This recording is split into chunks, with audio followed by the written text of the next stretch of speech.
Aujourd'hui, parlons de la différence entre say et tell. Les deux en français signifient dire. Donc c'est quoi la différence entre say, dire, et tell, dire? Hello, it's Coach Joe, your English coach. Alright, donc cette leçon, c'est un problème grammatical qui cause énormément de soucis aux francophones. Alors ce que j'ai fait, c'est scinder cela en 6 différentes parties pour vous expliquer exactement quand est-ce qu'on peut utiliser say, dire, et quand est-ce qu'on peut utiliser tell, dire. Alright, everybody, so pay attention. I will first read the wrong sentence and then I will explain why we cannot say this. Then I will give you the right sentence. D'abord, je vais lire une phrase qui n'est pas correcte en rouge. Ensuite, je vais vous dire pourquoi on ne peut pas dire cela. Et en fin de compte, je vais vous dire la phrase correcte. Et si on a le temps, on peut faire également d'autres exemples, d'autres phrases. All right, everybody, so take your notebook out. And if you have any questions, as always, put the questions in the comments. Remember to like this video, to share it with your friends, to, of course, subscribe to this channel, and to make sure to activate the notification bell so you never miss any of my future lessons. All right, everybody, without further ado, let's get into it. Première phrase avec say. Abla said Mimi to go to the market. Abla a dit à Mimi d'aller au marché. Say, c'est bien conjugué, n'est-ce pas? C'est au passé, donc le passé simple de say, c'est said. Entre parenthèses, apprenez vos verbes irréguliers. C'est extrêmement important. Les verbes irréguliers, il faut les bûcher. Il n'y a pas d'autre méthode. Il faut bûcher les verbes irréguliers que vous utilisez le plus souvent. Say, c'est l'un des verbes irréguliers qu'il faut bûcher. Tell également. All right? Parce que c'est say, said, said, et c'est tell, told, told. All right. Abla a dit à Mimi d'aller au marché. Est-ce que c'est Abla said Mimi to go to the market? On voit déjà la croix, donc c'est sûr que ce n'est pas correct. Alors, pourquoi ce n'est pas correct? Parce qu'on ne dit pas to say someone. To say someone something. All right? We don't say to say someone something. So let's correct this sentence right now. Abla told Mimi to go to the market. Abla told Mimi to go to the market. Donc ne dites pas I said him to do it. Non, non, non. C'est I told him to do it.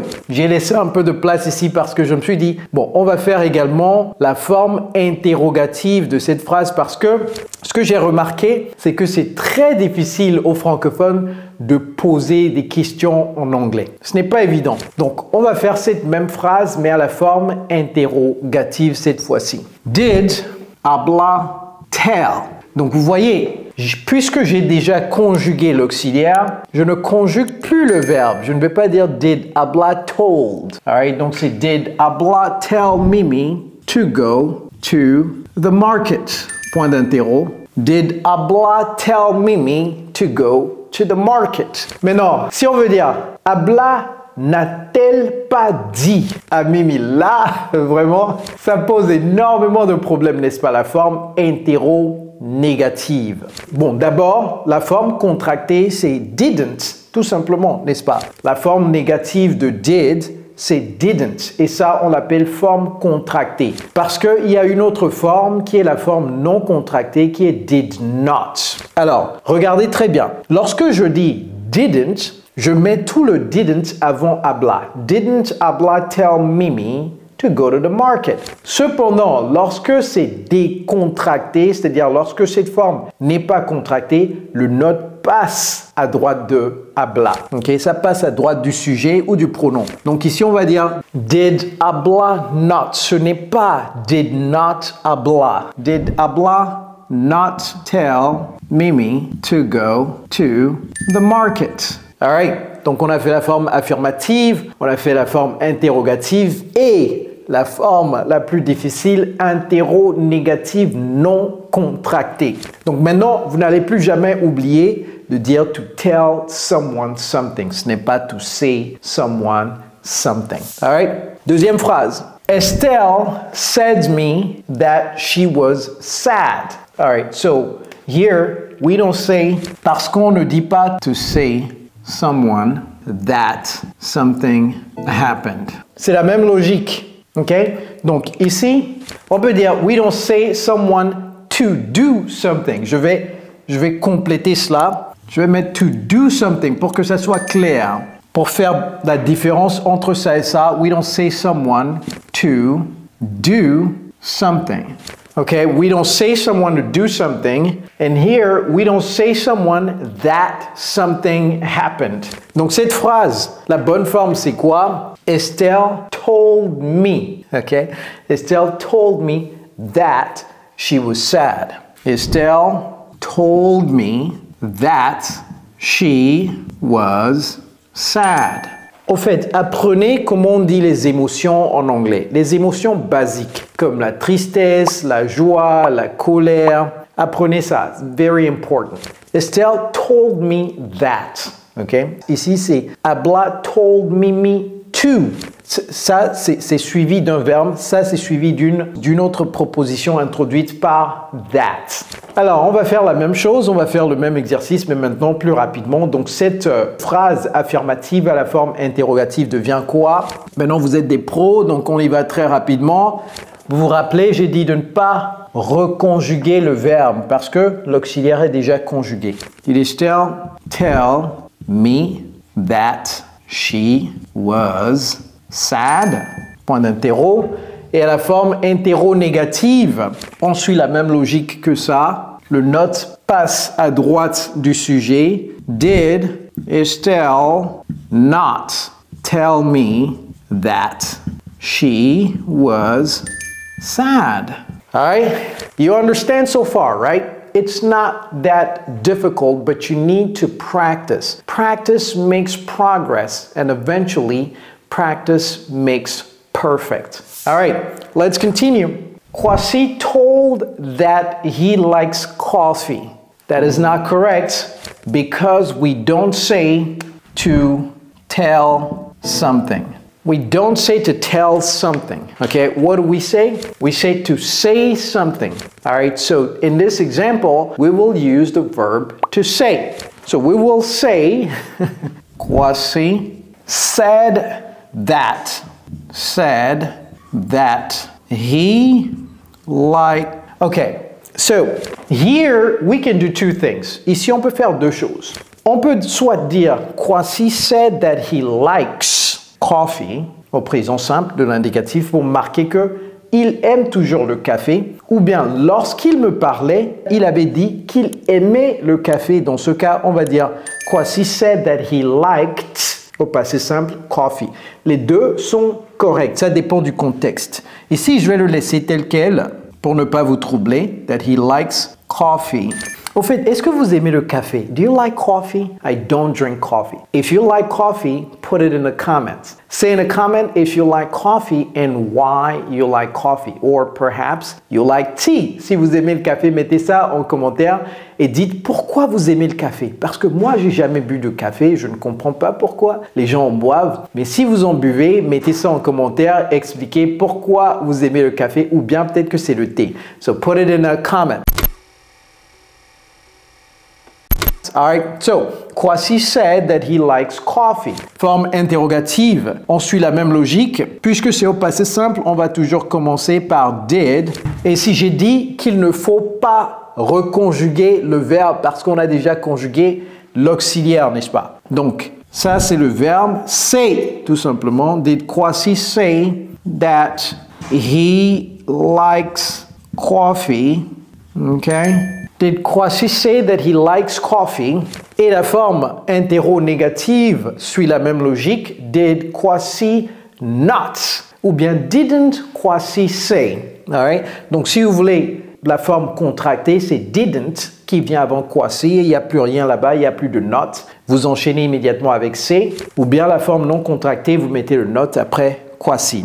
Puisque nous sommes un peu plus avancés, on va mettre la forme non contractée qui devient, même logique qu'ici, did quasi not say that he likes coffee? C'est toujours point d'interro parce que c'est une question. All right, so far so good. You understand so far what's happening? Just follow this logic, okay? Just follow this. This is not correct because we don't say these things. Instead, we say those things. Number 4, Amivi told to me that she's coming. Amivi told to me that she's coming. Ce n'est pas correct parce qu'on ne dit pas to tell to someone. On ne dit pas to tell to someone. On ne dit pas to say someone to. On ne dit pas to say someone that. On ne dit pas to tell something. Ah, ça, je vais mettre unless it is. Et je vais laisser ça, on va compléter ça tout à l'heure. Ok, rappelez-moi de compléter ça. Donc, on ne dit pas to tell something, à moins que ça soit quelque chose de spécifique. Donc, on ne dit pas to tell to someone. Qu'est-ce qu'on va plutôt dire? Amivi told me. Ok? Amivi told me that she... On peut contracter comme on peut décontracter. Donc, je vais décontracter ici, c'est she is coming. Et la forme interrogative, did Amivi tell, ne conjuguez plus le verbe, tell me that she is coming. Et la forme interro-négative, maintenant vous êtes des pros, vous pouvez même compléter. Je n'ai plus besoin d'écrire ça parce que vous êtes des pros maintenant. Alright, so did Amivi not tell me that she is coming? Did Amivi not tell me that she is coming? Alright, so far so good, right? You understand when to use tell and when to use say.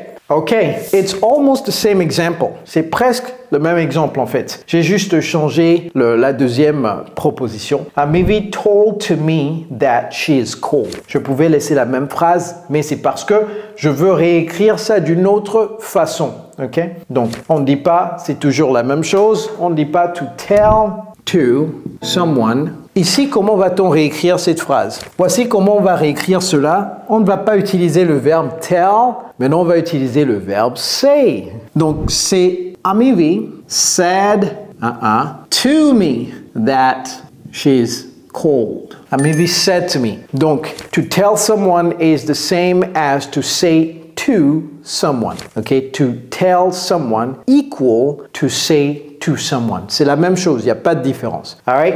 La forme interrogative, c'est did Amivi say to me that she's cold? Et la forme interro-négative, did Amivi not?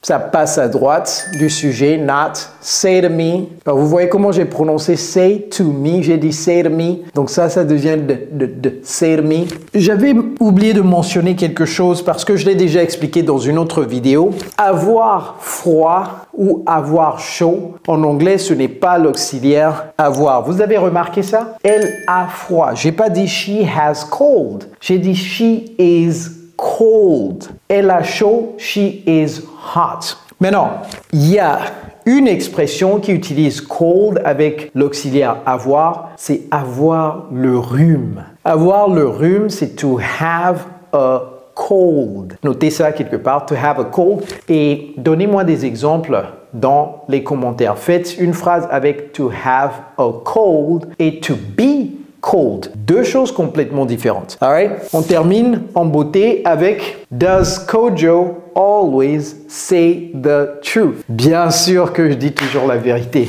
Donc, ici, ce n'est pas correct parce qu'on ne dit pas to say the truth. Donc ici, to tell something, à moins que ça soit to tell the truth. OK? To tell the truth. Ou bien to tell a lie. Et ça, on va dire, je ne vais pas mettre Kojo always say a lie.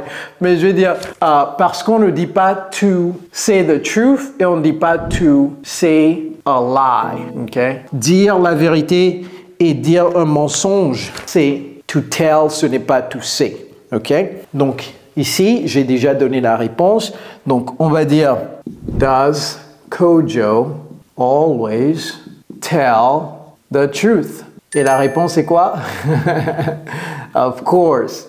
Et ça, la forme interrogative, c'est does Kojo not, okay? Not always tell the truth. All right. That's it. Now you understand when to use say and when to use tell. So you should never make these mistakes again. It's Coach Joe, your English coach. Take care, guys.